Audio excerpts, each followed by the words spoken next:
போட்டித் பிடிக்கும் மாணவர்களுக்கு வணக்கம். இப்போ எல்லாருமே சப் இன்ஸ்பெக்டர் எக்ஸாம் படிச்சுட்டு இருப்பீங்க. அதில் வந்து இங்கிலீஷ்க்கு 10 மார்க் எப்படி எடுக்கணும்னு சொல்லி பார்க்குறோம். அதில் வந்து 2 டாப்பிக்காக பார்க்குறோம்னா, ஒன்று வந்து வேர்ட் பவர் வச்சு பார்க்குறோம், இன்னொரு டாபிக் என்ன பார்க்கணும், கிராமர் பார்க்குறோம். ஒரு நாள் விட்டு அப்போ இன்னைக்கு வேர்ட் பவருங்கிற ஒரு கான்செப்டில் இன்றைக்கி நம்ம என்ன பார்க்கணும்னு கேட்டிங்கன்னா, இடியம்ஸ். இப்போ இடியம்ஸ்னால் என்ன அப்படின்னு கேட்டிங்கன்னா, தமிழில் என்னன்னு கேட்டிங்கன்னா மரபு சொல்லுன்னு அர்த்தம். மரபு சொல் பழமொழி கிடையாது, பழமொழி வேற. மரபு சொல்லுன்னா என்னன்னா, நேட்டிவ், ஒரு ஏரியாவில் மட்டும் பேசுவாங்க. இப்போ நம்ம ஊர்லேயே பார்த்தீங்கன்னா, தமிழ்நாட்டிலேயே பார்த்தீங்கன்னா வட தமிழகத்தில் ஒரு ஸ்பீச் இருக்கும், தென் தமிழகத்தில் ஒரு ஸ்பீச் இருக்கும். அங்கே தூள் கிளப்பிட்ட அப்படிம்பாங்க, அங்கே தூளெல்லாம் கிளப்ப மாட்டாங்க. அப்புறம் கூட்டத்தை பார்த்தீங்கன்னா அலையாக கூட்டம் வருதும்பாங்க. இப்போ கடல் அலையாக வருது அப்படி கிடையாது. ஆக்சுவலாக இதில் என்ன மீனிங் எடுத்தோம் கேட்டிங்கன்னா, இடியம்ஸ்னா நோ லிட்ரல் மீனிங். அதான் முக்கியம். No literal meaning. அந்த அதில் இருக்கக்கூடிய, இப்போ நமக்கு அலையாக வருதுன்னு சொன்னால் கடல் அலை வருது கிடையாது, மக்கள் அலையாக திரண்டாங்கன்னு அர்த்தம். தூள் கிளப்பிட்டேன்னா கலக்கிட்டேன்னு அர்த்தம், கலக்கிட்டேன்னு அர்த்தம் இல்லை, ஒரு பெர்ஃபெக்டாக ஒரு பெர்ஃபார்மன்ஸ் பண்ணிட்டேன்னு அர்த்தம். இந்த மாதிரி லிட்ரல் மீனிங் இல்லாமல் வேற இந்த வழக்காறு சொல்லு மாதிரி இருக்கும். ஒரு ஏரியாவில் பேசக்கூடிய வழக்காறு சொல்லு மாதிரி இருக்கும். ஏன்னா ஆக்சுவலாக இப்போ நம்ம பார்க்குறது என்னன்னா, ஃபுல்லாகவே பார்த்தீங்கன்னா இது வந்து யூரோப்பியன் இதான். இந்த இங்கிலீஷ்னாவே நமக்கு வந்து யூரோப்பியன் தான். இப்போ நம்ம தமிழில் நிறைய மரபு சொல் பயன்படுத்துவோம். ஆனால் இது கம்ப்ளீட்டாக பார்த்தீங்கன்னா யூரோப்பியன் பயன்படுத்தக்கூடிய வார்த்தை.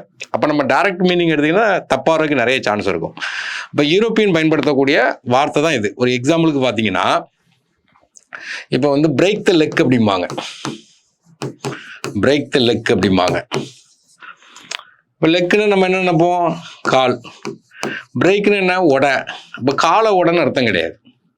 அப்போ இந்த இடத்துல மீனிங் என்ன அர்த்தம் கேட்டிங்கன்னா, யூரோப்பியன் நாடுலலாம் என்ன பண்ணுவாங்க கேட்டிங்கன்னா, ஒருத்தன் வந்து ஸ்டேஜில் ஏறி ஒரு பெர்ஃபார்மன்ஸ் பண்ணுறான்னு வச்சுருங்களேன், ஸ்டேஜுக்கு முன்னாடி பார்த்தீங்கன்னா நிறைய பேர் சேர் போட்டு உட்காந்துருப்பாங்க, நிறைய பேர். அப்போ அந்த காலத்தில் பார்த்தீங்கன்னா தகர சேர் தான் இருக்கும். அப்போ ஸ்டேஜில் ஏறி ஒருத்தன் பெர்ஃபார்ம் பண்ணுறான்னு வச்சுருங்களேன், அவனை என்கரேஜ் பண்ணுறதுக்கு என்ன பண்ணுவாங்க கேட்டிங்கன்னா, பிரேக் த லெக்குன்னு சொல்லி அனுப்புவாங்க. அப்படின்னா மீனிங் என்ன இருந்ததுங்கன்னா, பார்வையாளர் இருக்காங்க பார்த்தீங்களா, அவங்க என்ன பண்ணுறாங்க, எல்லாருமே ஷூ போட்டிருப்பாங்க. அவங்க என்ன பண்ணுவாங்க கேட்டிங்கன்னா, அந்த காலை வச்சு என்ன பண்ணுவாங்கன்னா, அந்த சேரை தட்டுவாங்க. நம்ம எப்படி கை தட்டுறோம், ஏன்னா கை வேகமாக தட்டுறோன்னா பெர்ஃபார்மன்ஸ் நல்லா பண்ணுறோன்னு அர்த்தம். அவங்க காலை வேகமாக அந்த சேரில் இருக்கும் சவுண்டு அதிகமாக வரும்போது பெர்ஃபார்மன்ஸ் சூப்பராக பண்ணுறாங்கன்னு அர்த்தம். அப்போ பிரேக் த லெக்குன்னா நல்லா பெர்ஃபார்ம் பண்ணுன்னு அர்த்தம். அப்போ வந்து அதுதான் மீனிங். அப்போ லிட்ரல் மீனிங் வந்து வராது, நம்ம அந்த இதுதான் பார்க்கணும். அப்போ இடியம்ஸ்னால் என்ன கேட்டிங்கன்னா, இப்போ நமக்கு கேட்பாங்க என்ன, கிக் த பக்கெட் அப்படிம்பாங்க. உனக்கு பக்கெட்டை காலால் உதன்னு அர்த்தம் கிடையாது, டு டை, இறந்துட்டான்னு அர்த்தம். தந்தி அடிக்கும்போது என்னென்னா கிக் த பக்கெட்டு தான் தந்தி அடிப்பாங்க. அப்போ இறந்துட்டாங்கிற செய்தியை வந்து கிக் த பக்கெட்டுன்னு சொல்லுவாங்க. அங்கே உள்ள மரபு சொல். அப்போ மரபு சொல்னா என்ன கேட்டிங்கன்னா, லோக்கல் லாங்குவேஜ், நேட்டிவ் ஸ்பீக்கர் பேசக்கூடிய லோக்கல் லாங்குவேஜ். அதுக்கு லிட்ரல் மீனிங் இருக்காது. ஆனால் ஏதோ ஒரு காரணத்தில் அந்த வார்த்தையை வந்து நினச்சிவாங்கன்னா பயன்படுத்துவாங்க. அதை வச்சு தான் நம்ம இன்னைக்கு பார்க்க போகிறோம். அப்போ வந்து இடியம்ஸுங்கிறது வழக்கமாக ஒரு கொஸ்டின் சாலிடாக கேட்டுகிட்டே இருக்காங்க. நம்ம 8th ஸ்டாண்டர்டில் இருக்குது, 9th இருக்குது, 10th இருக்குது. அது வரைக்கும் பார்ட் 1ன்னு வச்சுக்கிடுவோம். பார்ட் 2ல் 11th 12th பார்த்துருவோம். சிம்பிளாக படிச்சுக்கலாம். மரபு சொல்லுங்கிறத பார்க்குறோம். இப்போ 8th ஸ்டாண்டர்டில் உள்ள இதை பார்ப்போம். 8th ஸ்டாண்டர்டில் இடியம்ஸ் என்னெல்லாம் இருக்குது. இதே பாருங்கள், kick the bucket already SA எக்ஸாமில் கேட்டாங்க. இப்போ இதுக்கு வந்து ஒரு ஆர்ஜின் தியரி ஏதாட்டும் ஒன்று இருக்கும், சும்மா இருக்காது. மரபு சொல்லுங்கிறது நம்ம ஊரில் ஒன்று மரபு சொல்லு பயன்படுத்தும், அது ஆர்ஜின் தியரி ஏதாட்டும் இருக்கும். அப்போ இந்த கிக் த பக்கெட்னு என்ன அர்த்தம் கேட்டால், நார்மலாக யூரோப்பியன்காரங்க வந்து சூசைட் பண்ணுறவங்க என்ன பண்ணுவாங்க கேட்டிங்கன்னா, பாத்ரூமில் வச்சு தான் சூசைட் பண்ணுவாங்க. பாத்ரூமில் போய் இந்த பக்கெட்டை கவுத்தி வச்சு மேலே ஏறி கயிறை போடும்போது கடைசியில் காலால் நினச்சிவாங்கன்னா அந்த பக்கெட்டை உதச்சி விட்ருவாங்க. பக்கெட் நவுன்ட்டு அவன் இறந்து போயிடுவான். அப்போ இந்த இடத்துல டு டை, சூசைடுக்கு தான் பயன்படுத்தக்கூடிய ஒரு வார்த்தை. அடுத்தது ஆப்பிள் ஆஃப் மை ஐ. ஏன்னா ஆப்பிள் ஆஃப் மைன்னா ஆக்சுவலாக இந்த கண்ணில் உள்ள கருவிலியை சொல்லுவாங்க. அதாவது கண்மணி போல பாதுகாக்க அப்படிம்பாங்க. இந்த கருவிலியை தான் நம்ம கண்மணி தமிழில் நம்ம சொல்லணும்ல, கண்மணியை போல பாதுகாக்கனா யாரை பாதுகாப்போம், நமக்கு ரொம்ப பிடிச்சவங்கள கண்மணி போல பாதுகாப்போம். ஒரு பேரண்ட்ஸ் வந்து அவங்க பிள்ளையில, சின்ன பிள்ளையில வந்து கண்மணி போல பாதுகாப்பாங்க. அப்போ இதில் என்ன சொல்கிறாங்க அப்படின்னா, சம்மோன் ஹூ இஸ் செரிஸ்ட், இதான் கீவேர்டு. இதில் எப்படி டைங்கிறது கீவேர்டு இருக்குது, அது மாதிரி செரிஸ்ட் அப்போ ஆல் அதர்ஸ், மற்றவங்கள கம்பேர் பண்ணுறதுக்கு மற்றவங்கள காட்டிலும் இவனை வந்து ஸ்பெஷல் கேர் எடுக்கிறது. ஏன்னா அப்போ வந்து அதான் மீனிங். அப்போ ஐ செரிஸ்ட்னு பார்த்துரும். டேக் 5, ஒரு 5 நிமிஷம் எடுத்துக்கூட அப்படிம்பாங்க. Short break. என்ன ஷார்ட் பிரேக், டேக் 5 தான் சொல்லுவாங்க, வெறும் 5 தான் சொல்லுவாங்க. அதுக்கு மீனிங் என்ன, ஒரு 5 நிமிஷம் ரெஸ்ட் எடுத்துக்கோ அப்படிங்கணும். இப்போ ஷார்ட் பிரேக் அப்படிங்கிறது தான். அடுத்தது பார்த்தீங்கன்னா பீஸ் ஆஃப் 8. பீஸ் ஆஃப் 8னா ஒரு சர்க்கிள் இருக்கு, ஒரு காயின் இருக்குன்னு வச்சுக்கோங்களேன். காயினை வந்து ஒரு 8 துண்டு போட்டோன்னு வச்சுக்கிடுவோம். 1 2 3 4 5 6 7 8. அப்போ வந்து அந்த ஒரு காயின் வந்து ஆக்சுவலாக ஸ்பானிஷில் உள்ள காயின்ஸ் வந்து ரியால்ஸ் அப்படிம்பாங்க. அதில் ஸ்பானிஷ் காயின்ஸை பார்த்தீங்கன்னா அது வந்து ஒரு சில்வர் காயின் இருக்கும். அந்த சில்வர் காயின் வந்து ஒரு சில்வர் காயின் வந்து 8 ரியால்ஸ். அப்போ நமக்கு என்ன கேட்டிங்கன்னா ஒரு போர்ஷன், அதாவது பீசஸ் ஆஃப் தி 8னா ஒரு போர்ஷனுங்கிறது என்ன கேட்டிங்கன்னா ஒரு ரியாலை குறிக்குது. அப்போ இந்த இடத்துல என்ன, அந்த ஓல்டு சில்வர் காயின், இந்த சில்வர் காயினை 8ஆக போட்டு வைக்கிறதுக்கு தான் பீசஸ் ஆஃப் 8 அப்படிங்காங்க. அடுத்து black and blue. Black and ப்ளூனா என்னன்னு கேட்டிங்கன்னா, நார்மலாக ஒருத்தனை வந்து அடிக்காங்க, பயங்கர தர்ம அடி அடிச்சிட்டாங்க. அடித்த உடனே அவனுடைய அந்த பிளட் இருக்குது பார்த்தீங்களா, அது வந்து என்ன ஆகும் கேட்டிங்கன்னா, முதல்ல பார்த்தீங்கன்னா ஒரு ப்ளூ கலராக மாறும், அதுக்கப்புறம் க்ரீனாக மாறி அதுக்கப்புறம் பிளாக்காக மாறிடும். நமக்கு பார்க்கும்போது பிளாக் கலரில் இருக்கும் பார்க்குறதுக்கு. அப்போ ஒவ்வொரு ஸ்டேஜை தாண்டி தான் வரும். இந்த மாதிரி மாறுதுன்னா அவனை நொங்க பெருத்துட்டாங்கன்னு அர்த்தம். அப்போ வந்து இன்ஜூர் ஆகுறது. இன்ஜூரி எப்படின்னு கேட்டிங்கன்னா, மரண அடி அடிச்சிருப்பாங்க, ப்ரூட்டலாக அட்டாக் பண்ணியிருப்பாங்க. ஏன்னா பிளாக் அண்ட் ப்ளூ. அப்போ இதில் வந்து நம்ம பார்க்குறது அதுதான். கிக் த பக்கெட்னா to die, apple of my ஐனா நமக்கு என்னன்னா கண்மணி போல் பாதுகாக்கிறது, செரிஸ்ட். டேக் 5னா ஒரு 5 நிமிஷம் எடுத்துக்கோ. பீசஸ் ஆஃப் 8னா ஒரு சில்வர் காயின், அதை 8 துண்டாக போட்டு ஒரு ரியாலை குறிக்கிறது. பிளாக் அண்ட் ப்ளூனா ப்ரூட்டலாக அட்டாக் பண்ணியிருக்காங்க. அடுத்தது ஒயில்டு கூஸ் சேஸ் அப்படிம்பாங்க. இதுக்கு வந்து 2 மீனிங் வரும். ஆக்சுவலாக பார்த்தீங்கன்னா இந்த நீர்வாத்து அப்படிம்பாங்க. நீர்வாத்தை பார்த்தீங்கன்னா உங்களால் வந்து சேஸ் பண்ணவே முடியாது. நீங்கள் அதை பிடிக்கணும், பக்கத்தில் பிடிக்கணும், டக்குன்னு தண்ணிக்குள்ளே போயிடும். தண்ணிக்குள்ளே போய் எங்கேயோ ஒரு இடத்துல போய் எந்திரிச்சு நிற்கும். திரும்ப பிடிக்கணும்னு பார்த்தீங்கன்னா நினச்சவங்க டக்குன்னு நினச்சேன்னா வேறு இடத்துல மூங்கிடும். அதை சேஸ் பண்ணவே பிடிக்கவே முடியாது. அப்போ என்னன்னு கேட்டிங்கன்னா, கோப்லஸ் பர்சியூட், ஏன்னா தேடி போகிறது. அப்போ தேடி போகிறது, அதை தேடி போகிறது வந்து வேஸ்ட்டு, ஹோப்லெஸ்ஸு. ஏன்னா இப்போ தேடி போனால் என்ன அர்த்தம்னா, அதை வெரைட்டி, அதை பிடிக்கும்னு நினச்சா பிடிச்சிடணும். ஆனால் நீர்வாத்தை பிடிக்க முடியாது. இப்போ ஒயில்டு கூஸ் சேஸ் இப்படி ஒரு மீனிங் இருக்குது. இன்னொரு மீனிங் என்ன கேட்டிங்கன்னா, அந்த குதிரை ரேஸில் பார்த்தீங்கன்னா ஒரு குதிரை முன்னாடி ஓடிட்டு இருக்கும், பின்னாடி உள்ள குதிரைலாம் அதை முந்துற மாதிரி தெரியும் மேலேருந்து பார்க்கும்போது. அந்த மாதிரி சேஸிங்க நம்ம என்ன சொல்கிறாங்க கேட்டிங்கன்னா, கோப்லெஸ் பர்சியூட் அப்படிங்காங்க. ஏதோ ஒன்று நான் வச்சுக்கிட்டுங்க. அடுத்து பிளாக் அண்ட் ஒயிட். பழைய படம் பார்த்தீங்கன்னா பிளாக் அண்ட் ஒயிட்டில் இருக்கும். ஏன்னா முந்திலாம் பேனாவே பார்த்தீங்கன்னா எப்படி இருக்குன்னு கேட்டிங்கன்னா, வெள்ளை பேப்பரில் நம்ம பிளாக் இங்கு வச்சு எழுதுவாங்க. பெரிய பேனா தான் எல்லாரும் வச்சுருப்பாங்க. இப்போ பேனா வைக்கிற பழக்கமே போயிட்டு. பிளாக் அண்ட் ஒயிட்னா ரைட்டிங்னு அர்த்தம். Next drop the ball. Drop the பால்னா என்னென்னா, அந்த ரக்பைன்னு சொல்லிட்டு ஒரு விளையாட்டு இருக்கும். இந்த ஒரு பால் வந்து ஓவல் ஷேப்பில் ஒரு பால் இருக்கும், தூக்கிட்டு ஓடுவாங்க. அந்த ஓடுற பாலை வந்து மிஸ் பண்ணிட்டாங்கன்னா எரர் பண்ணிட்டாங்கன்னு அர்த்தம். அப்போ அந்த கையிலேருந்து நழுவி கீழே விழுந்துட்டுனா அடுத்த ஆப்பர்ச்சுனிட்டி எங்கே போயிரும்னா ஆப்போனன்ட் டீமுக்கு போயிடும். அப்போ make and error. Drop the பால்னா அது நீங்கள் ஞாபகம் வச்சுக்கலாம். கையில் பால் வச்சுருக்கோம், அதை கீழே விட்டுட்டோம், இப்போ எரர் பண்ணிட்டேன்னு அர்த்தம். கேட்ஸ் மியா அப்படின்னா ஆக்சுவலாக பார்த்தீங்கன்னா, கேட்ஸ் மியா, பூனை வந்து மியா அப்படின்னு சொல்லி சவுண்டு கொடுக்கும். அது பார்க்குறதுக்கு என்னங்கன்னா ஒரு கெஞ்சி கேட்குற மாதிரி இருக்கும், ஒரு ஃபேஷனாக இருக்கும். கேட்ஸ் மியானா ஒரு ஃபேஷன் அர்த்தம். ஏன்னா ஹைலி ஷார்ட் ஆஃப்டர் சம்திங். இப்போ எல்லாருக்குமே பார்த்தீங்கன்னா ஒரு ஐஃபோன் வாங்கணும்னு ஆசை இருக்கும். அப்போ என்ன கேட்டிங்கன்னா, ஹைலி எல்லாருக்கும் உள்ள ஆசை. அந்த மாதிரி இடத்துக்கு வந்து கேட்ஸ் மியாம்பாங்க, ஒரு ஃபேஷன். எல்லாருக்கும் ஒரு டிஷர்ட் வாங்கணும் ஒரு ஆசை இருக்கும். கேட்ஸ் மியா ஒரு ஃபேஷனை வந்து இது பண்ணுறதுக்கு வந்து என்ன கேட்டிங்கன்னா கேட்ஸ் மியா. நெக்ஸ்ட்டு கேட்ஸ் மியானா என்ன, இன்னொரு மீனிங் உண்டு. அதாவது என்ன மீனிங் கேட்டிங்கன்னா, ஒரு கேட்ஸ் மியாங்கிறது ஒரு ஆள் ஒரு இதை கேட்குறது நம்ம கொடுக்கணும்னு சொல்லி தோணும். அது ஹைலி ரெக்கமெண்டட். அப்போ வந்து highly sought after something. Animal idiom, அனிமலை வச்சு வரக்கூடியது. Let the cat out of the back.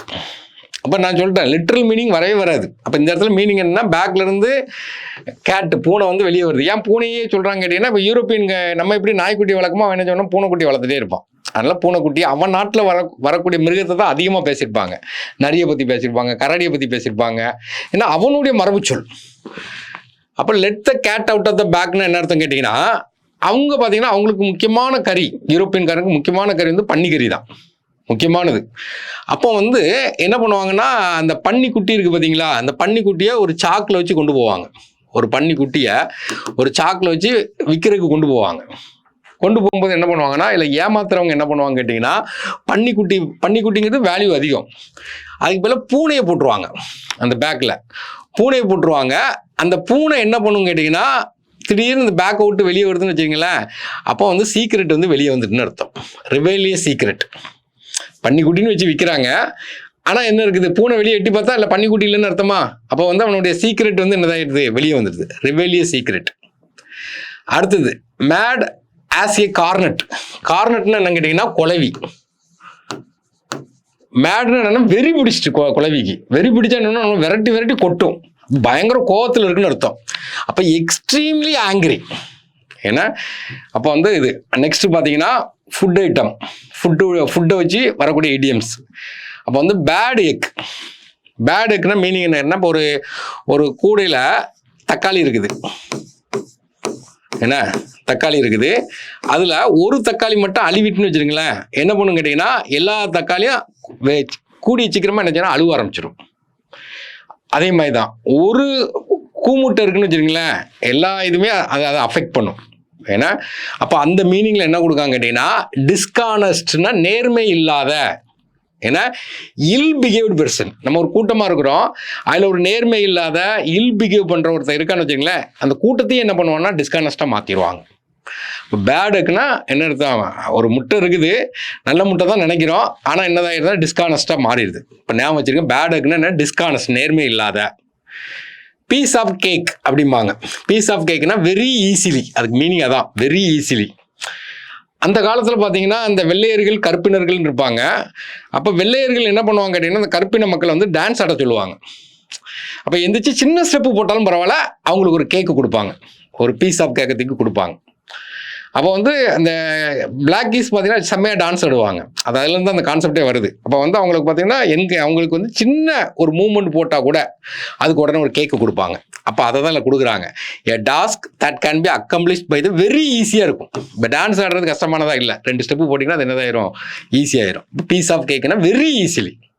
நம்ம எப்படி நினச்சோன்னா கேக்கு திங்கிறது ஈஸி நாம வச்சுக்கிடுவோம். ஏன்னா அப்புறம் கவுச் பொட்டேட்டோ. கவுச் பொட்டேட்டோன்னா என்ன அர்த்தம்னா, பொட்டேட்டோனா உருளைக்கிழங்கு, கவுச்சுன்னா சோபா. ஆக்சுவலாக பார்த்தீங்கன்னா கார்ட்டூன் வரைவாங்க அந்த காலத்தில். கார்ட்டூன் வரையும்போது எப்போவுமே பார்த்தீங்கன்னா பெரிய ஒரு பொட்டேட்டோவை தான் படம் போடுவாங்க, ஒரு சோபாவில் இருக்கிற மாதிரி. அந்த பொட்டேட்டோங்கிறது போட்டாவே ஆட்டோமேட்டிக்காக அந்த இடத்துல சோம்பேறின்னு அர்த்தம்.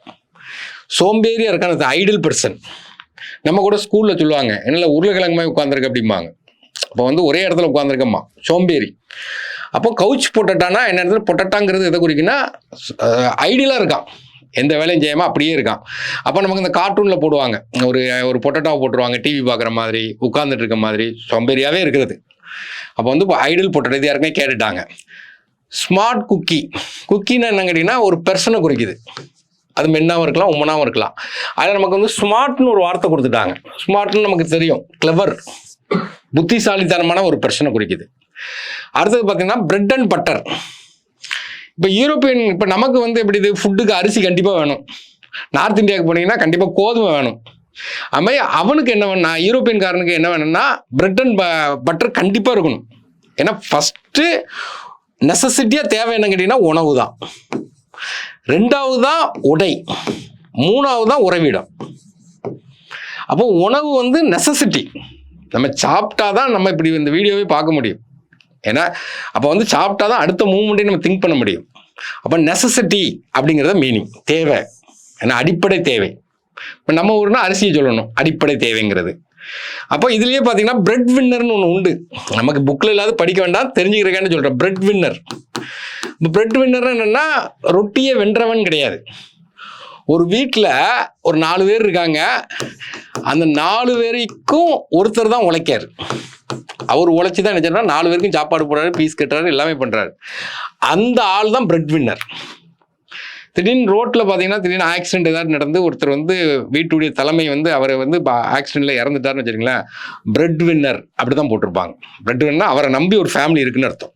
அந்த மாதிரி வந்து மரபு சொல், லிட்ரல் மீனிங் கிடைக்காது. அடுத்தது வந்து பிக் சீஸ். பிக்குனாவே என்ன அர்த்தம்னா இம்பார்ட்டன்ட் வச்சுக்கிடுங்க. ஒரு இம்பார்ட்டன்ட் பர்சன். ஆக்சுவலாக உருதுல நமக்கு என்ன கேட்டிங்கன்னா சிப் அப்படிம்பாங்க, ஒரு திங்க். அது பிரிட்டிஷ்காரன் வந்து பிக் சீஸ் அப்படி சொன்னான், பிக் சீஸ். அந்த பிக் சீஸ் தான் இதாகிட்டு. இப்போ பிக் சீஸ்னா ஒரு பொருள், இம்பார்ட்டண்டான பொருள், பிக்குனாவே இம்பார்ட்டன் வச்சுக்கிட்டோம். அடுத்தது ஸ்போர்ட்டை வச்சு இடியம்ஸ். ஏன்னா த ball is in your court. ஏன்னா டென்னிஸ் விளையாண்டுருக்கீங்க, உங்கள் சைடு பால் வந்துட்டு, இப்போ நீங்கள் எந்த சைடு அடிக்கலாம். ஏன்னா அப்போ உங்கள் டிசிஷன் தான். அப்போ இந்த இடத்துல என்னென்னா டிசிஷன் வந்து உங்கள் டிசிஷன் எடுக்கிறது. அப்போ டிசிஷன் வார்த்தை மட்டும் படிக்கணும், ஒரு வார்த்தை படிக்கணும். அப்போ வந்து உங்கள் கையில் வந்து நீங்கள் எடுக்கிற முடிவு தான் எல்லாமே. To make a decision. Saved by the bell பாக்ஸிங்கில் யூஸ் பண்ணக்கூடியது. பாக்ஸிங்கில் பார்த்தீங்கன்னா, பாக்ஸிங்கில் சண்டை போட்டுட்டு இருக்கும்போது ஒருத்தனை கீழே போட்டு இன்னொருத்தன் போட்டு அடிச்சுட்டு இருப்பான். அப்போ வந்து 1 2 3 எண்ணுவாங்க. ஏன்னா அது எண்ணாமல் பெல் அடிச்சிட்டாங்கன்னு வச்சுங்களேன், டக்குன்னு நினைச்சேன்னா விலகிடணும். விலகிட்டு இவன் என்ன பண்ணுவாங்க கேட்டிங்கன்னா, ஒரு இடத்துல போய் என்ன பண்ணுவான்னா ரெஸ்ட் எடுப்பான். அடுத்த மூமெண்ட்டுக்காண்டி என்ன செய்வானா ரெஸ்ட் எடுப்பான். அப்போ வந்து சேவ்டு பை த பெல், அதாவது கடைசி நிமிஷத்தில் ஒருத்தன் தலையிட்டு நம்மளை காப்பாற்றுறான். இது இப்படி எடுத்துக்கலாம். நார்மலாக பார்த்தீங்கன்னா நம்ம ரொம்ப கடன் தொழிலில் இருக்கோம், அது ரொம்ப பெரிய பிரச்சனை இருக்கும், கடைசி நேரம் ஒருத்தன் கையை பிடிச்சி தூக்கி விடுவான். அப்போ சேவ்டு பை த பெல், அந்த மாதிரி ஒரு மீனிங். அப்போ கடைசி நிமிஷத்தில் ஒரு ஆள் ஹெல்ப் பண்ணுறதுன்னா saved by the bell. True strike out. இது பேஸ்பால் இருக்குது பார்த்தீங்கன்னா, அமெரிக்காவுடைய தேசிய விளையாட்டில் பேஸ்பால் அப்படிம்பாங்க. பேஸ்பாலில் ஒரு சின்ன குச்சி மாதிரி கொடுத்துருப்பாங்க, அந்த பாலை வந்து அடிக்கணும். 3 தடவை அடிக்கிறத விட்டுட்டாங்கன்னு வச்சுருங்களேன், ஃபெயில் ஆகிட்டான்னு அர்த்தம். இப்போ ஃபெயில் அட் சம்திங், ஏதோ ஒரு விஷயத்தில் ஃபெயில் ஆகிட்டான்னா நம்ம என்ன ஸ்ட்ரைக் அவுட் அப்படிம்பாங்க. பேஸ்பாலில் வரக்கூடிய டேம் எல்லாமே அவங்க தான். ஜம்ப் ஃபார் ஜாய், இது நமக்கு தெரியும், துள்ளி குதிக்காம்பா அப்படிம்பாங்க. அப்போ சந்தோஷத்தில் தான் நினைக்க முடியும், துள்ளி குதிக்க முடியும். ஏன்னா நாங்கள் ஒர்க் பண்ணும்போது ஒரு ஓஏ ஒருத்தர் உண்டு ஆஃபீஸில். ஏன்னா அவருக்கு யாராட்டும் ஒரு ஆள் காம்ப்ளிமெண்ட் கொடுக்குறது வந்துட்டாங்கன்னா துள்ளி குதிப்பார், சந்தோஷமாயிருவார். அவர் துள்ளி குதிக்கிறது பார்த்தோம்னா எங்களுக்கு வெளியே இருந்து உள்ளேருந்து பார்த்தோன்னு வச்சுங்களேன், அவருக்கு ஏதோ ஒரு ஆள் காம்ப்ளிமெண்ட் கொடுக்க வந்துட்டாருன்னு அர்த்தம். Jump for joy. On the ball. On the பால்னா ஃபுட்பாலில் பார்த்தீங்கன்னா, பால் உங்கள் சைடு வந்துட்டுன்னு வச்சுருங்களேன், ரொம்ப அவேர்னஸாக இருக்கணும்.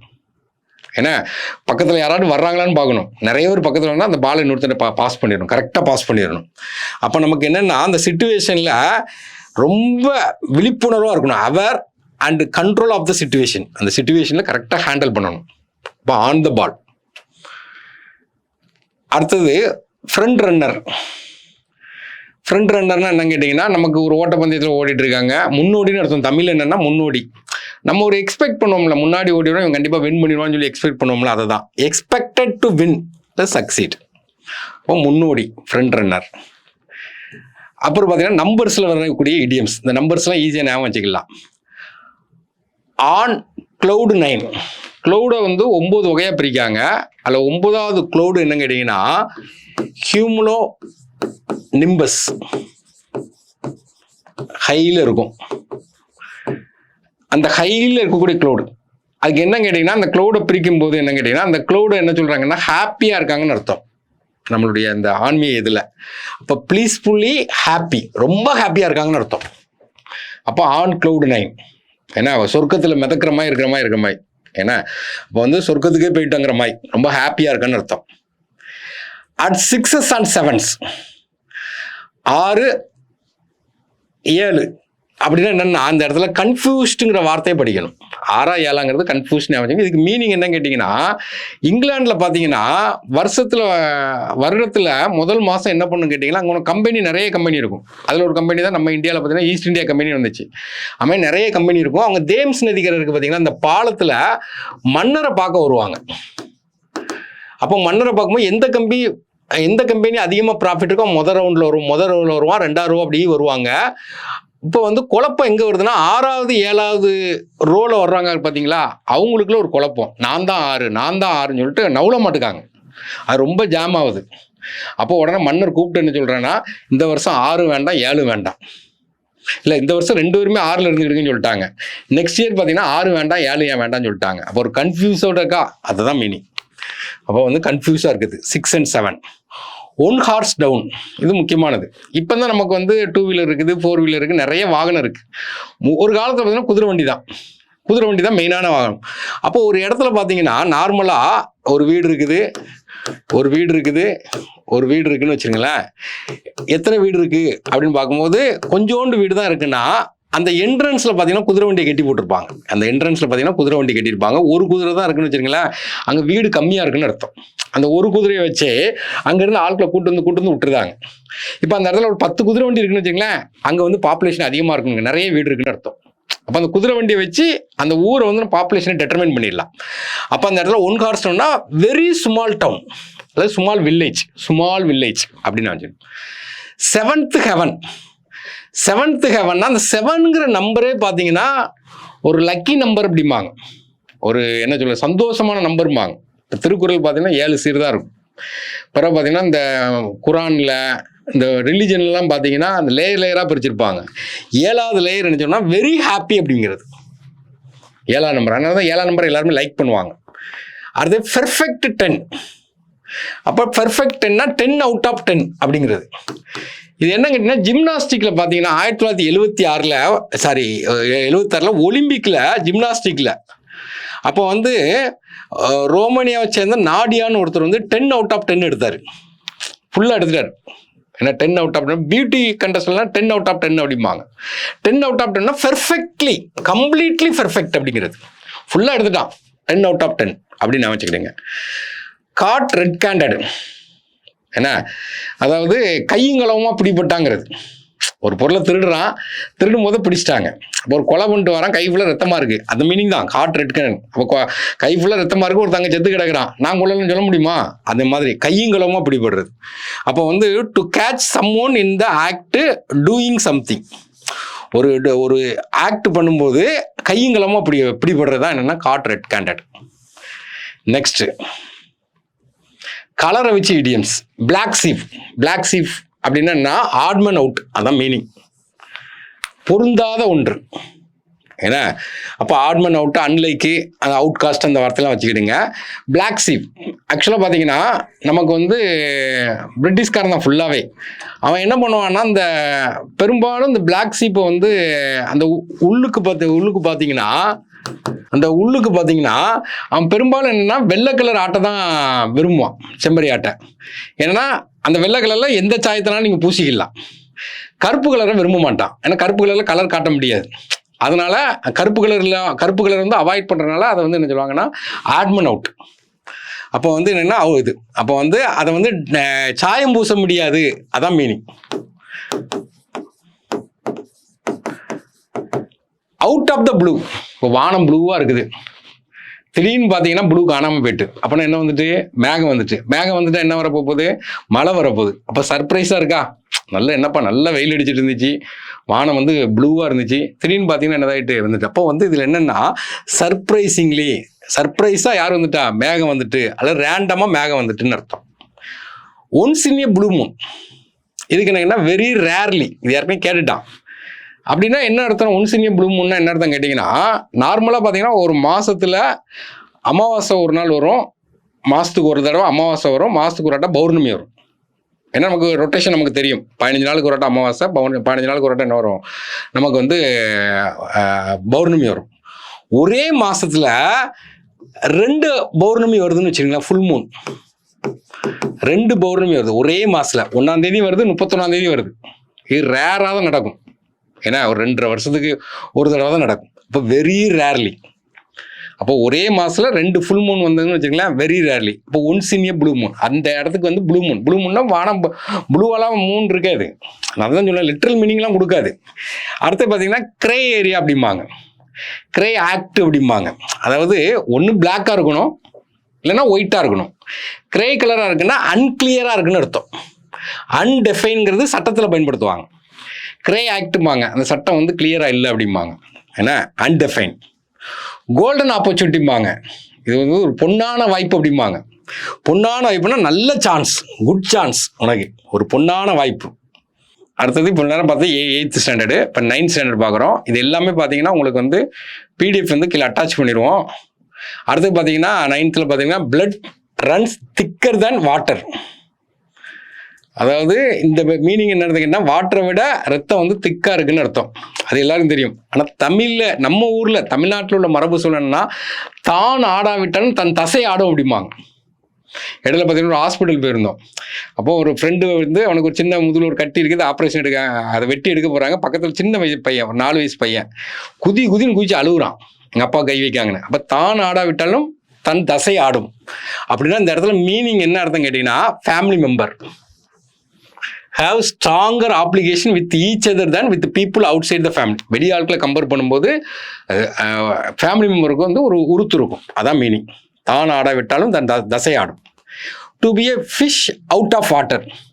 ஒரு தண்ணிக்குள்ளே ஃபிஷ் ஓடிட்டு இருக்குது, ஃபிஷ் டேங்கில் தண்ணி ஃபிஷ் ஓடிக்கா தூக்கி வெளியே போட்டால் வந்து துள்ளும். அப்போ அதுக்கு வந்து தண்ணிக்குள்ளே போட்டால் தான் கம்ஃபர்ட்டாக இருக்கும். அதை வெளியே தூக்கி போட்டிங்கன்னா அன்கம்ஃபர்டபுளாக இருக்கும். அப்போ அன்கம்ஃபர்டபுள். டல் ஆசிய டிஷ் வாட்டர். டிஷ் வாட்டர்னு டிச்சி வாட்டர் அப்படிம்பாங்க. டிச்சி வாட்டர்னா சாக்கடை தண்ணி, ஒரு கலங்கிய நீர். ஏன்னா இப்போ ஒரு கலங்கிய நீரை தூக்கி உங்களுக்கு வைக்கணும்னு வச்சுருங்களா, நீங்கள் குடிப்பீங்களா? குடிக்க மாட்டீங்க. அப்போ அதே மாதிரி டல் ஆசிய டிஷ் வாட்டர்னா போரிங்காக இருக்குன்னு அர்த்தம், அன்இன்ட்ரெஸ்டிங்காக இருக்குன்னு அர்த்தம். ஏன்னா அடுத்தது ஆசிய டக் டேக் டு வாட்டர். ஒரு டக்குன்னா என்னது, வாத்து, அதை தண்ணிக்குள்ள விடுறாங்கன்னு அர்த்தம். இது நம்ம ஊரில் பயன்படுத்துவாங்க. மீனுக்கு நீந்த சொல்லி கொடுக்கணுமா அப்படிம்பாங்க. மீனுக்கு நீந்த சொல்லி, அதுக்கு நீந்த யாரும் சொல்லி கொடுப்பாங்க, ஆட்டோமேட்டிக்காக. ஒரு டக்கு ஒரு வாத்து வந்து குஞ்சு விடுது, குஞ்சு வந்து நீங்கள் தண்ணிக்குள்ள போட்டால் ஆட்டோமேட்டிக்காக அது மேந்து போயிடும். அப்போ அந்த மாதிரி என்ன அர்த்தங்கன்னா இந்த இடத்துல ஈஸியான செயல்னு அர்த்தம். வெரி ஈஸி, வித் ஈஸியாக நேச்சுரலாக ஈஸியாக பண்ணுறது. அது யாருக்கும் அதுக்கு ப்ராக்டிஸ்லாம் பண்ணல. நம்ம நீச்சல் அடிக்கணும், ப்ராக்டிஸ் பண்ணணும். இப்போ வாத்துக்கு நீச்சல் அடிக்கிறதுக்கு ப்ராக்டிஸ் கொடுக்கணுமா? இப்போ நம்ம வந்து ஒரு டாபிக் கொடுக்குறோம், நீங்கள் இப்போ எக்ஸாம் படிச்சுட்டு இருக்கீங்க. இப்போ நீங்கள் ஏதோ ஒரு டாபிக், இப்போ கோடிங் டிகோடிங் உங்களுக்கு நல்லா தரவா தருது. இப்போ நான் என்ன சொல்கிறேன் கேட்டிங்கன்னா, ஒரு 20 பேர் இருக்கீங்க. இதில் நான் என்ன சொல்கிறேன்னா, ஒரு கோடிங் டிகோடிங் டெஸ்ட் வைக்கிறேன், இதை போட்டவங்க வீட்டுக்கு போகலாம் அப்படிங்க. இது நல்லா தெரிஞ்சவனுக்கு அது ஈஸியான செயல், அது தெரியாதவனுக்கு கஷ்டமான செயல். அப்போ அதை தான் சொல்கிறான், இது வந்து அவனுக்கு ஈஸியான செயல். அப்போ வாத்துக்கு நீந்த சொல்லி கொடுக்கணுமா அப்படிங்க. அப்போ வாத்தை போய் நீந்த சொல்கிறப்ப நீச்சல் தெரியுது ஒருத்தனுக்கு, அவனை போய் நம்ம என்ன சொல்கிறான், நீச்சல் இங்கேருந்து அங்கே போயிட்டோன்னா வீட்டுக்கு போகலாம் அப்படிங்க. அப்போ அவனுக்கு அது பெரிய விஷயமா தெரியாது. அப்போ வந்து அதே மாதிரி தான் வாத்துக்கு நீந்த சொல்லி கொடுக்கணுமா. அடுத்து ஹெல்னா நரகம், ஆர் ஹை வாட்டர். நரகம் சொர்க்கன்னு வச்சுக்கலாம், மேலே. நரகம் சொர்க்கங்கிறது எங்கே இருக்குது? வானத்தில். ஹை வாட்டருங்கிறது கீழே. மேலே போனால் சரி, கீழே இருந்தாலும் சரி, நோ மேட்டர். அதை பற்றி எனக்கு கவலையே கிடையாது. ராம ஆண்டான ராவண ஆண்டான எனக்கு என்ன கவலைங்கிற மாதிரி என்ன நடந்தாலும் கண்டுக்கிறதே கிடையாது. ஏன்னா தண்ணிக்குள்ள முங்கினாலும் கவலை கிடையாது, மேலே போனாலும் எனக்கு கவலை இல்லை. இப்போ நோ மேட்டர் வாட்டர் பண்ணி என்ன நடந்தாலும் எனக்கு கவலை இல்லை அப்படிங்கிறதா ஹை வாட்டர். தண்ணிக்குள்ள முங்கினாலும் கவலை இல்லை, சொர்க்கத்துக்கு போனாலும் கவலை, நரகத்துக்கு போனாலும் எனக்கு கவலை இல்லை. அதான் meaning. Next, you never miss the water till the well runs try. இது முக்கியமானது. Never miss the water well. கிணத்துல தண்ணி இல்லைன்னா தான் அந்த தண்ணியுடைய அருமை உங்களுக்கு தெரியும். எப்பவுமே இருக்கிறவங்களுடைய அருமை நமக்கு தெரியாது, அது இல்லைன்னா தான் நமக்கு தெரியும். ஒரு இது சொல்லுவாங்க, அதாவது குழம்பின் சுவை அகப்பைக்கு தெரியாது அப்படிம்பாங்க. ஏன்னா அகப்பை வந்து குழம்புலேயே கிடக்கும், அதுக்கு அந்த சுவை தெரியுமா? தெரியாது. எப்பவுமே எல்லாத்துக்குமே இது பொருந்தும். யாருக்குமே தான் கூட இருக்கவங்களோட வேல்யூ தெரியாது. அது எப்போ மிஸ் ஆகும் போதோ அப்போதான் தெரியும். அதான் meaning. People are not grateful what they have until they lose it. ஏன்னா அன்டில் தே லாஸ் இட், அவங்க இல்லாத போது தான். எல்லாருக்குமே வந்து இழப்புங்கிறது இதாட்டு வரும். இல்லாத போது தான் அவங்க அருமை நமக்கு தெரியும். அடுத்தது, போர் கோல்டு வாட்டர் அண்ட் சம்திங். அவன் மேலே நம்ம ஊரில் என்ன சொல்லுவாங்கன்னா, அவன் மேலே சுடுதண்ணியை ஊற்றி விடு அப்படிம்பாங்க. வாச திண்ணில் உட்காந்துருப்ப சுடுதண்ணியை ஊற்றி விடும்பாங்க. யூரோப்பியனில் பார்த்தீங்கன்னா அவனுக்கு வந்து குளிர் தண்ணியை ஊற்றி விடுமா. அவன் ஆசையில் மண்ணள்ளி போடுன்னு சொல்லுவாங்க. அவன் ஆசையில் மண்ணள்ளி போடும்பாங்க. இப்போ நம்ம இப்படி நான் வச்சுக்கிடுவோம், நம்ம வந்து ஒரு எஸ்ஏ எக்ஸாம் பாஸ் பண்ணணும், ஒரு ஃபயர் மாதிரி படிச்சுட்டு இருக்கோம், பயங்கர ஃபயர் மாதிரி படிச்சுட்டு இருக்கோம். ஆனால் என்ன பண்ணுறேன்னா அதை வேணாலும் கிரிட்டிசைஸ் பண்ணுவான். அப்போ வந்து அவன் ஆசையில் மண்ணள்ளி போடுற மாதிரி. ஏன்னா இது நம்ம இதுலேயே பார்த்துருக்கேன். ஒரு பையன் வந்து மதுரையிலேருந்து ஒரு பையன் வந்து ஒரு அட்மிஷன் போடுறதுக்கு வந்திருக்கான். அப்போ ஒரு கிளாஸ் எடுத்துகிட்டு இருந்தேன். அவன் வந்து சொல்கிறான் வேகமாக, நான் ஒரு சீட்டு ஒரு பெஞ்சில் உட்காந்து ஒரு பையனுக்கு கணக்கு சொல்லி கொடுத்துட்ருக்கேன். அப்போ அவன் கொடுக்கும்போது அந்த பையன் வந்து வேகமாக வந்து பேக்கை தூக்கி கீழே வச்சுட்டு ஒரு 3 மாதத்தில் வேலைக்கு போகணும் அப்படிங்க. பக்கத்துலேருந்து ஒருத்தன் சொல்கிறான், நான் வந்தே 2 வருஷம் அப்படிங்க. அப்போ அவன் ஆசையில் மண்ணள்ளி போடுற மாதிரி. அப்போ அந்த இடத்துல வந்து என்னது, கோல்டு வாட்டர் அண்ட் சம்திங். அப்போ வந்து கிரிட்டிசைஸ் பண்ணுறது. Stop something that some people enthusiastic about. ஒருத்தர் ஆர்வமாக இருப்பான், அதை ஸ்டாப் பண்ணுறது தான் இது. நான் ஆசையில் மண்ணள்ளி போடுங்கிற மாதிரி. அடுத்தது ட்ரெட் வாட்டர். இது எல்லாருக்குமே தெரியும். ட்ரெட்மில் நம்ம கேள்விப்பட்டிருப்போம். ட்ரெட்மில்னு என்ன அர்த்தம் கேட்டிங்கன்னா, ட்ரெட்மில்ல ஓடுவோம். ஓட்டப்பந்தயம் வைக்கும்போது ஒரு இடத்துல இருந்து இன்னொரு இடத்துக்கு ஓடுறோன்னு வச்சுருங்களேன், ஒரு இடத்துல இருந்து மூவ் ஆகி இன்னொரு இடத்துல போய் ரீச் ஆகிருப்போம். ட்ரெட்மில்லையும் ஓட தான் செய்வீங்க, ஆனால் அதே இடத்துல தான் இருப்பீங்க. இதை தான் சொல்லுவாங்க ஹார்ட் ஒர்க்கும் ஸ்மார்ட் ஒர்க்குக்கும் உள்ள வித்தியாசத்தை தான் சொல்லுவாங்க. நம்ம வந்து ஹார்ட் ஒர்க்குங்கிற பேரில் ட்ரெட்மில்லையே ஓடிட்டு இருந்தால் அதே இடத்துல தான் நிற்போம். ஸ்மார்ட் ஒர்க் அப்ளை பண்ணால் தான் ஒரு இடத்துல இருந்து இன்னொரு இடத்துக்கு மூவ் ஆகும். இந்த இடத்துல ட்ரெட் வாட்டருங்க. ட்ரெட் வாட்டர்னு என்ன கேட்டிங்கன்னா, தண்ணிக்குள்ளே ஒரு இடத்துலையே இருக்கிறது. இப்போ வந்து இந்த கிணத்துலலாம் பார்த்தீங்கன்னா நீச்சல் அடிப்பாங்க. ட்ரெட் வாட்டருங்கிறது தண்ணி அங்கேயே நிற்கிது, அதில் உள்ளே வந்து ஸ்விம்மிங் பண்ண மாட்டாங்க. அப்படி நின்று நினைச்சுவாங்கன்னா அப்படியே ஒரே இடத்துல கையை மட்டும் அசைச்சிட்டு நினைச்சோம், கையும் காலையும் அசைச்சிட்டு ஒரே இடத்துல நின்றுட்டு இருப்பாங்க. அந்த மாதிரி. அப்போ எந்தவித ப்ரோக்ரஸும் இருக்காதுன்னு அர்த்தம். அப்போ வித்தவுட் மேக்கிங் ப்ரோக்ரஸ், இதான் மீனிங். ஏன்னா வித்தவுட் மேக்கிங் ப்ரோக்ரஸ், நீ செயல்பட்டு தான் இருப்ப. டு பி ஆக்டிவ், நீ வந்து நினைச்சுவ ட்ரெட்மில்ல ஓடிட்டு தான் இருப்ப, ஆனால் நீ அதே இடத்துல தான் நிற்பேன்னு அர்த்தம். ப்ரோக்ரஸ் இருக்கான்னு அர்த்தம். அடுத்தது be water off a duck's back. இப்போ ஏன் டக்கை வச்சு சொல்கிறேன்னா, அவன் டக்கை தான் வாத்து. வாத்து மேலே வாத்து வந்து என்ன பண்ணுன்னு கேட்டிங்கன்னா, வாத்து மேலே நீங்கள் தண்ணி ஊற்றுறீங்க, வாத்து தண்ணிக்குள்ளே நீந்திட்டு வருது. அப்போ உடம்புலாம் தண்ணியை ஒட்டியிருக்குமா? ஒட்டியிருக்காது. அப்போ அதுக்கு ஒரு லேயர் இருக்குன்னா தண்ணிலாம் இருக்காது. அப்போ தண்ணி அதை தான் இதில் கொண்டு வரான். வாத்து மேலே தண்ணியை ஊற்றுனா என்ன ஆகும்? தண்ணியை பற்றி அது தண்ணி அது உடம்புலேயே நிற்காது, விலகி ஓடிடும். அப்போ இந்த இடத்துல என்னன்னா, உன்னை கிரிட்டிசைஸ் பண்ணுறான்னு ஒருத்தன்னு வச்சுருங்களேன், அதை நம்ம கண்டுக்கிடவே கூடாது. Criticism that has no effect on someone. நம்மளை நிறைய பேர் கிரிட்டிசைஸ் பண்ணுவாங்க, நம்ம கண்டுக்கிடாமல் போய்ட்டுன்னு வச்சுக்கலாம். வாத்து மேலே தண்ணி ஊற்றுற மாதிரி, எரும மாட்டில் தண்ணி ஊற்றுற மாதிரி. நம்ம வந்து எரும மாட்டில் தண்ணி ஊற்றுறோம்னு அதுக்கு ஏதாவது தெரியுமா? எஃபெக்ட் இருக்குமா? இருக்காது. அது மாதிரி இதை கொடுக்குறது. அப்போ என்ன சொல்கிறேன்னா, be water off duck's back. டக்கை பொறுத்த வரைக்கும் என்னங்கன்னா, அந்த வாட்டர் வந்து அதை விட்டு விலகிட்டுனா அதை கண்டுக்கிடாது. அதே மாதிரி to be in deep water.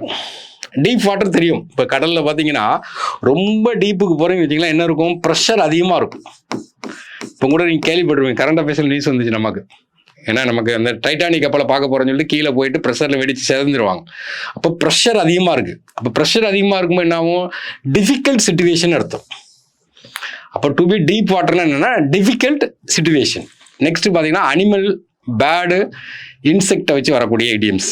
Line share அப்படிம்பாங்க. ஆக்சுவலாக வந்து கதையில் பார்ப்போம். கதையில் பார்க்கும்போது என்ன கேட்டிங்கன்னா, சிங்கத்துக்கு தான் நிறைய பங்கு போகும். ஆனால் இப்போ நம்ம ஷேர் மார்க்கெட்டை பார்க்கணும். ஒரு கம்பெனி இருக்குன்னு வச்சுருங்களேன், கம்பெனியில் யார் அதிக ஷேர் வச்சுருக்காங்களோ அதுக்கு பேர் லயன் ஷேர்னு சொல்லி பேப்பரில் வரும். அப்போ இந்த இடத்துல லார்ஜஸ்ட் பொசிஷன், அதான் போர்ஷன்.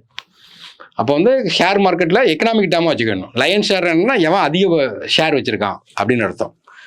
அடுத்தது as a quiet as a mouse.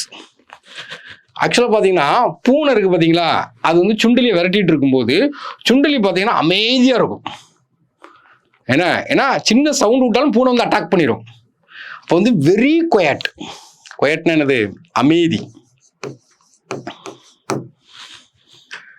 Next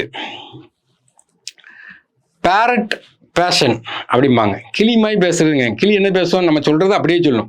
நம்ம சொல்றது தப்பா சொன்னாலும் அதே தான் சொல்லும்.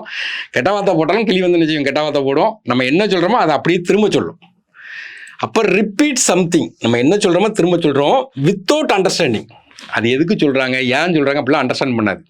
கிளி பேச்சு மாதிரி இருக்குமாங்க, சொன்னதையே திரும்ப திரும்ப சொல்றது. ஏன்னா பேரட் பேஷன். அடுத்தது ஸ்லே ஆசியா பாக்ஸ். பாக்ஸ்னால் நமக்கு தெரியும் நரி. ஸ்லேன்னு என்னென்னா கிளவராக இருக்கிறது. நரி தந்திரம் வாங்கல்ல, இந்த கதை படிச்சிருப்பீங்களா, காக்கா நரி கதை. காக்கா வந்து வடையை தூக்கிட்டு போயிடும், நரி தந்திரமாக நெஞ்சிடும், காக்காட்ட வந்து இந்த வடையை வாங்கிடும். அப்போ இந்த இடத்துல என்ன? Canning, clever. அடுத்தது டு வாட்ச் லைக் ஏ காக். காக்னா பருந்து. பருந்து பார்வை அப்படிம்பாங்க. அப்போ பருந்து பார்வைன்னு என்னன்னா, மேலேருந்து ஒரு பருந்து பார்க்குதுன்னு வச்சுருங்களேன், அது எதை ஸ்பாட் பண்ணுதோ கரெக்டாக பார்க்கும். இப்போ இந்த இடத்துல மீனிங் என்ன அர்த்தம் கேட்டிங்கன்னா, to watch someone something very closely. அது என்ன தேவையோ அதை மட்டும் தான் பார்க்கும். கழுகு பார்வை, பருந்து பார்வை அப்படிம்பாங்க. இப்போ வந்து இதில் என்னென்னா வெரி க்ளோஸ்லி. நெக்ஸ்ட்டு ஸ்னேக் இன் த கிராஸ். கிராஸ்னால் புல்லுக்குள்ளே பாம்பு இருந்தால் வெளியே தெரியாது. ஏன்னா அதே மாதிரி நம்ம கூடயே துரோகி இருப்பான்.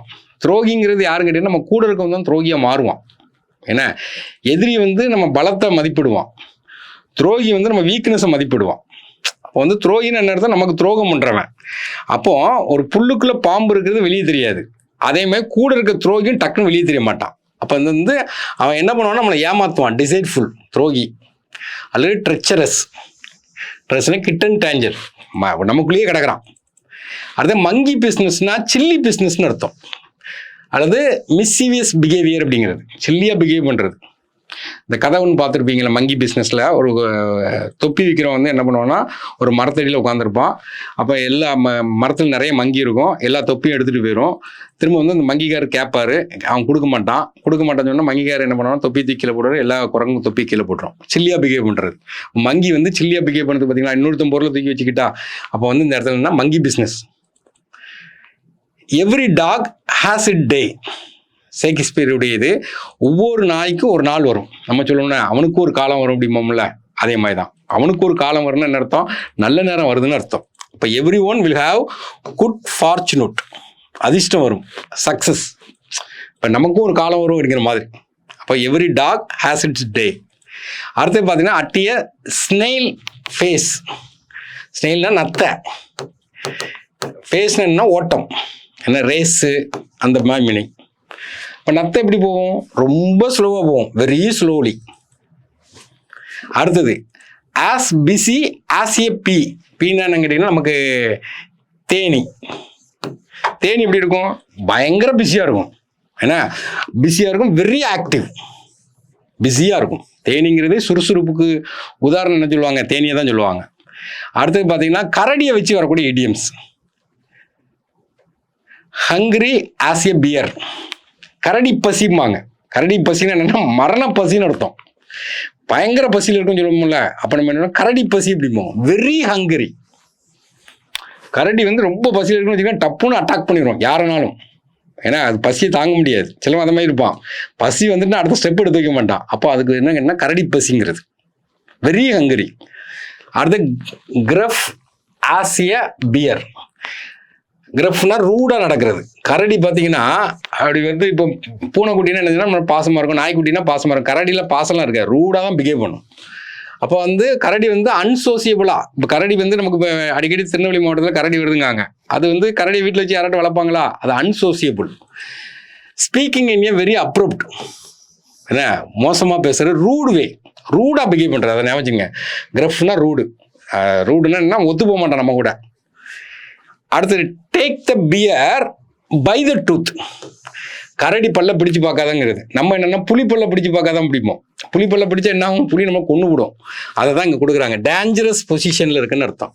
புலி பல்ல பிடிச்சிட்டோன்னா நீ என்ன பொசிஷன், டேஞ்சரஸ் பொசிஷன். நம்ம புலி, நம்ம இந்தியாவில் புலி அதிகமாக இருக்கலாம், புலியை நம்ம யூஸ் பண்ணுறோம், அவன் கரடியை யூஸ் பண்ணுறான், அவ்வளோதான். As a busy as a hibernating bear. ஹைபர்நெட்டிங்னு என்ன அர்த்தம் கேட்டிங்கன்னா துருவ பகுதியில் கரடி வளர்ந்துட்டு இருக்கும். அந்த ஹைபர்நெட்டிங் தூங்கிட்டே இருக்கும், ஹைபர்னேஷன்பாங்க. குளிர்காலத்தில் படுத்து தூங்கிட்டே இருக்கும். அந்த தூங்கிட்டே இருக்குன்னா சோம்பேறியா இருக்குன்னு அர்த்தம். ரிமைனிங் ஐடியல், இந்த கவுச் பொட்டேட்டாக்கு பார்த்தோமா ஐடியல் பர்சன், அது மாதிரி இங்கே என்னன்னா ரிமைனிங் ஐடியல், தூங்கிட்டே இருக்கும். பியர் ஹக் அப்படிம்பாங்க. ஹக்குனா கட்டி பிடிக்கிறது. கரடி கட்டி பிடிச்சா உடவே விடாது, ஏன்னா அப்போ வந்து ஒருத்தனை நம்ம கட்டி பிடிக்கிறது, ஒருத்தனை உடவே மாட்டேக்கான என்ன அர்த்தம்னா நம்ம பாசமாக இருக்குன்னு அஃபெக்ஷன் சொல்லி வச்சுக்கிடுவோம். அந்த இடத்துல கீவேர்டு வந்து நம்ம என்ன வச்சுக்கணும், அஃபெக்ஷன் நிலை அப்படின்னு வச்சுக்கிடுவோம். இப்போ ஒன்ஸ் சுற்றி வச்சு கட்டி பிடிச்சிக்க, அரௌண்ட் த சம்மோன் சுற்றி பிடிச்சிவிடும். சில நேரம் பார்த்தீங்கன்னா இந்த மரத்துலேயே கட்டி பிடி தொங்கிட்டு கிடக்கும், அப்படி சுற்றி சுற்றி வந்துட்டு இருக்கும், ஏன்னா அப்போ அஃபெக்ஷனாக இருக்குது. பியர் மார்க்கெட் அப்படிம்பாங்க. பியர் மார்க்கெட்னா அந்த ஷேர் மார்க்கெட்டில் புல் மார்க்கெட், பியர் மார்க்கெட் அப்படிம்பாங்க.